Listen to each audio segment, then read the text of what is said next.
Hi everyone, जय हिंद साथियों। कैसे उम्मीद करता हूँ आप सभी अच्छे होंगे। स्वागत है आपका एक बार फिर से अपने परिवार रन क्लासेस फॉर यू में। जैसा कि आप लोग थंबनेल में देख पा रहे हो, हम क्लास 9th के जो महत्वपूर्ण गद्यांश हैं उनको करने वाले हैं। अब आपका हिंदी में एक भी सवाल या प्रश्न गलत नहीं होगा, आप पूरे में से पूरे नंबर उठाकर ले आओगे। ठीक है, तो गद्यांश आप देख पा रहे होगे। उससे पहले मैं आपसे कहना चाहूँगा कि जो हमें हाथ से लिखने में काफ़ी मेहनत लगी है, बस आप हमारी मेहनत का फल तो आप हमें दे ही सकते हो। क्या, एक लाइक कर देना और चैनल पर पहली बार आए चैनल को सब्सक्राइब भी कर दीजिएगा, क्योंकि इससे हमें मोटिवेशन मिलता है और हमारी मेहनत भी सफल हो जाती है। बस हम आपसे यही आशा करते हैं। तो जो आपकी गद्यांश है, बोला गया है कि मोटर चली गई। ठीक है, क्या हुआ? मोटर चली गई, बूढ़ा कई मिनट तक मूर्ति की भांति निश्चल खड़ा रहा। संसार में ऐसे भी मनुष्य होते हैं जो अपने आमोद प्रमोद के आगे किसी जान की भी परवाह नहीं करते। शायद इसका इसे अब विश्वास न आता। ठीक है, सभ्य संसार इतना निर्मम, इतना कठोर है, इसका मर्म भेदी अनुभव अब तक ना हुआ था। वह उन पुराने जमाने के जीवों में था जो लगी हुई आग को बुझाने, मुर्दों को कंधा देने, किसी के छप्पर को उठाने और किसी कलह को शांत करने के लिए सदैव तैयार रहते थे।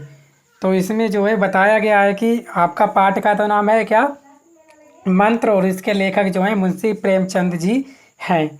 ठीक है, तो इसमें यही आपको गद्यांश दी होगी और इससे संबंधित आपको प्रश्न पूछ लिया जाएगा। तो आपसे क्या क्या प्रश्न पूछे जा सकते हैं? तो आपसे पूछा जा सकता है कि, ठीक है ध्यान से देखिएगा, आपसे प्रश्न पूछा जा सकता है कि भगत को किस बात पर विश्वास नहीं रहा था। ये कहानी आपके भगत और डॉक्टर चड्ढा के बीच की है, तो इतना तो आप जानते ही हो। ठीक है ना, मैं किसी दिन आपको डिटेल में भी पाठ पढ़ाने वाला हूँ, पर बड़ा मज़ा आता है इस चैप्टर को पढ़ने के बाद। ठीक है, और दूसरा प्रश्न, भगत के अनुसार सभ्य संसार कैसा है, पुराने ज़माने के जीवों का व्यवहार कैसा था। तो पहला प्रश्न का उत्तर हम लोग बताएंगे, भगत को किस बात पर विश्वास नहीं रहा था। तो जो भगत को इस बात पर विश्वास नहीं रहा था कि जो है कि संसार में ऐसे भी व्यक्ति होते हैं जो किसी के आमोद प्रमोद के आगे किसी के जान की भी परवाह नहीं करते हैं। यानी आप ट्रिक ये लगा सकते हो, आप ये वाला पूरा ही उठा के लिख सकते हो आसानी से। कौन सा? ये वाला, कि मनुष्य, संसार में ऐसे भी मनुष्य होते हैं जो अपने आमोद प्रमोद के आगे किसी जान की भी परवाह नहीं करते। ये वाला आप लिख सकते हो कि भगत को किस बात पर विश्वास नहीं रहा था। भगत को इस बात पर विश्वास नहीं रहा था कि संसार में ऐसे भी मनुष्य होते हैं जो अपने आमोद प्रमोद के आगे किसी जान की भी परवाह नहीं करते। इस तरह से आप लिख दोगे। ठीक है ना, समझ में आ गया। चलिए दूसरा प्रश्न आगे, भगत के अनुसार सभ्य संसार कैसा था।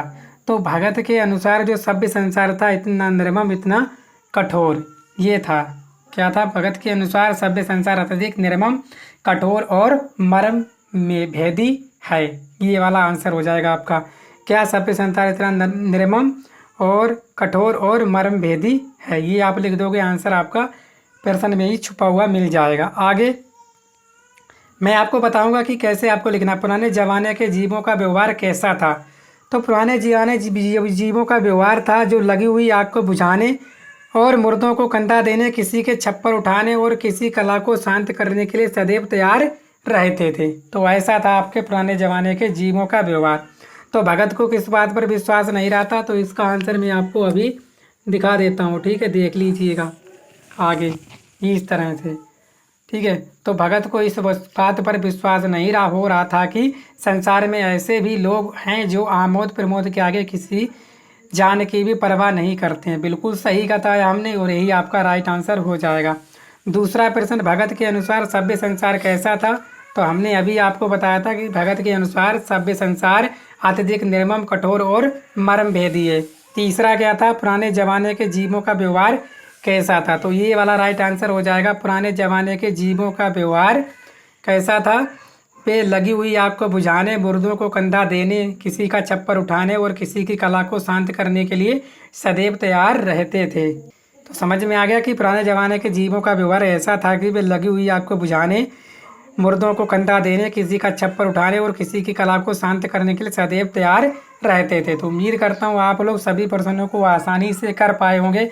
आप अपने दोस्तों में इसे शेयर कीजिएगा। मैं रोज़ एक एक व्याख्या आपके लिए लेकर आऊँगा और रोज़ आप अपनी तैयारी कर लीजिएगा, क्योंकि अर्धवार्षिक में ऐसे प्रश्न आपको देखने को मिल जाएंगे। ठीक है, मिलते हैं नेक्स्ट वीडियो में। Thank you.